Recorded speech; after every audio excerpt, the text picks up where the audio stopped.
तो यमुना की महिमा क्या है? जो पटरानी है। एक बार एक प्रसंग है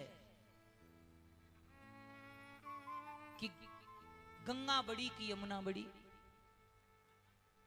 तो हमने संतों से सुना आगरा में बड़े बड़े विद्वानों के प्रवचन हुए और जो कोई आए वो गंगा की महिमा गाता जाए, कहे भाई गंगा गंगा है, गंगा गंगा है। एक महीना हो गया गंगा की महिमा कहते कहते। ब्रजवासियों ने वृंदावन से कुछ महात्मा भेजे और बाबा कुछ जमुना मैया के बारे में भी तो बताओ। तो जिनको भेजा था वृंदावन में से 3 दिन तक वो भी गंगा जी की महिमा गाते गए। जिनको जमुना जी की महिमा गाने के लिए भेजा वो भी 3 दिन मां गंगा की ही महिमा गाते रहे। तो उन्होंने कहा कि भाई ये तो ठीक नहीं है, फिर क्या किया जाए।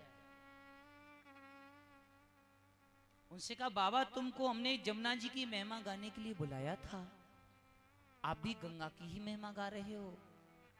बोले भैया रुको। और जो राजा था उसने कहा तो फिर अब गंगा जी की ही महिमा सर्वोपरि मानी जाए, यमुना जी के बारे में तो कोई कुछ बोल ही नहीं रहा है। तब वो महात्मा बोले कि महाराज एक बात बताओ, आपकी जो पटरानी आपके यहाँ का सबसे बड़ा अधिकारी हो, बड़े से बड़ा, जिसके बाद में कोई हो ही नहीं, आपका प्रधानमंत्री उससे बड़ा कोई नहीं, जिसके हाथ में सबसे पूरी पूरी राज्य की बागडोर है, आप ये बताइए वो बड़ा है ये आपकी महारानी बड़ी है? कौन बड़ा है? अच्छा आप लोग ही बताओ। राजा का प्रधानमंत्री है, जिसके हाथ में सारे राज्य की राजडोर है, वो बड़ा है राज्य में कि राजा की पत्नी? आप बताएं भाई। प्रधानमंत्री सत्ता की दृष्टि से बड़ा है, वो राजा का प्रधानमंत्री है और प्रधानमंत्री से ऊपर राजा है। लेकिन पत्नी तो राजा की भी, भाई पत्नी तो उनकी भी, हाँ उनसे भी ऊपर है। तो राजा ने कहा ये तो खैर कह दो, पर इतना तो है कि जो राजा है वही रानी है, वो अलग नहीं है। जो राजा की महिमा है वही रानी की महिमा है, क्योंकि राजा रानी तो दोनों एक हैं। तो गंगा मैया चरणों से निकली हैं, उनकी अनंत महिमा है, और जमुना मैया तो उनकी चौथी पटरानी है। तो जमुना मैया की महिमा को कौन कह सकता है? बस इसी बात पर तालियां बज गईं। बोले जमुना मैया तो जमुना मैया है, बोल जमुना मैया की जय। और हम जहां बैठे हैं, हम जमुना मैया की गोद में बैठे, किनारे पे नहीं बैठे। किनारे पे होते तो बहुत दूर होते, किनारे पे नहीं है, गोद में है, मैया की गोद में बैठे हैं।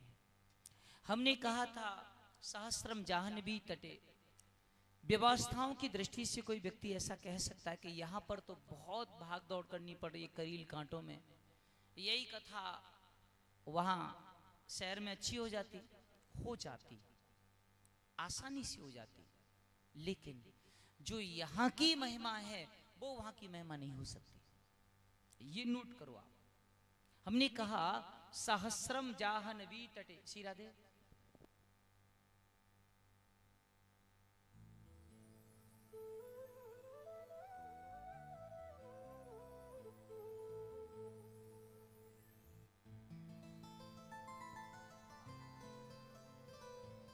तो जमुना मैया तो वही है जो श्याम सुंदर है। देखो बदल गया, क्या बदल गया? हो सकता है कुछ बिल्डिंगें बदल गई, वृंदावन की, मथुरा की, और कुछ बदल गया, लेकिन यमुना की धार तो वही है ना। ब्रजरज तो वही है ना, गोवर्धन तो वही है, यमुना की रज में एक रज श्वेत है और एक श्याम है। श्वेत कण लाडली जू राधा रानी का प्रतीक है और श्याम कण श्याम सुंदर का रूप है। ये यमुना मैया की रज में श्यामा श्याम बिलस रहे हैं। यमुना मैया के स्नान की अनंत महिमा है।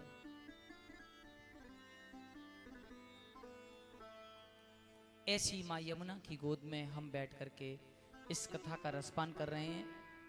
यहां पर जो भी कुछ भजन पूजन किया जाएगा उसका अनंत फल होगा। इसलिए यहां बैठ करके कुछ देर प्रभु का नाम लिया जाए, जप किया जाए, ध्यान किया जाए, उसकी महिमा अलग है। यहां पर दान पुण्य की महिमा ज्यादा है, इसलिए सर्वोत्तम स्थान है, कोई कमी नहीं है। कोई यदि ये कहे कि यहां कोई कमी है, नहीं। पहले तपस्या करते थे, कितने कष्ट उठाते थे, यहां तो कोई इतना कष्ट नहीं है, आनंद है। इसलिए कथा के लिए सर्वोत्तम स्थान है। आवाज कम। हरि शरणम। ऐसे परम पावन मां यमुना की गोद में हम चर्चा कर रहे हैं। नारायण नारायण नारायण। कल की कथा में हम श्रवण कर चुके हैं।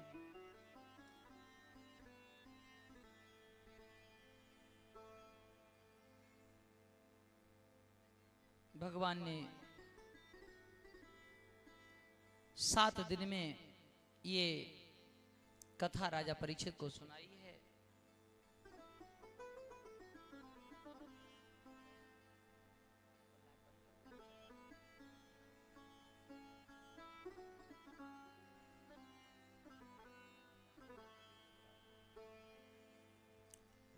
हरि शरणम।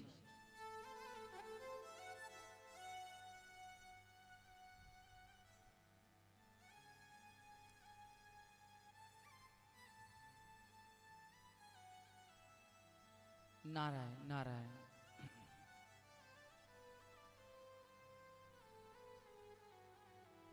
अब यहां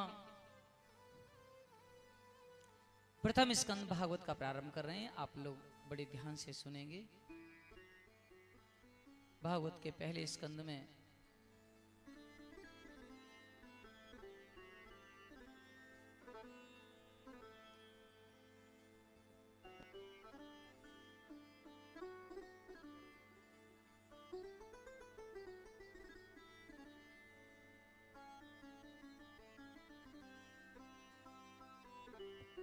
हरि शरणम हरि शरणम।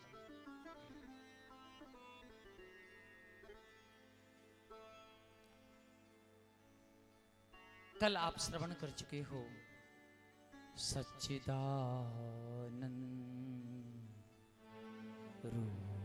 रूपाय विश्वोत्पत्त्यादि हेतवे तापत्रे विनाशाय श्री कृष्णाय भयं नमः।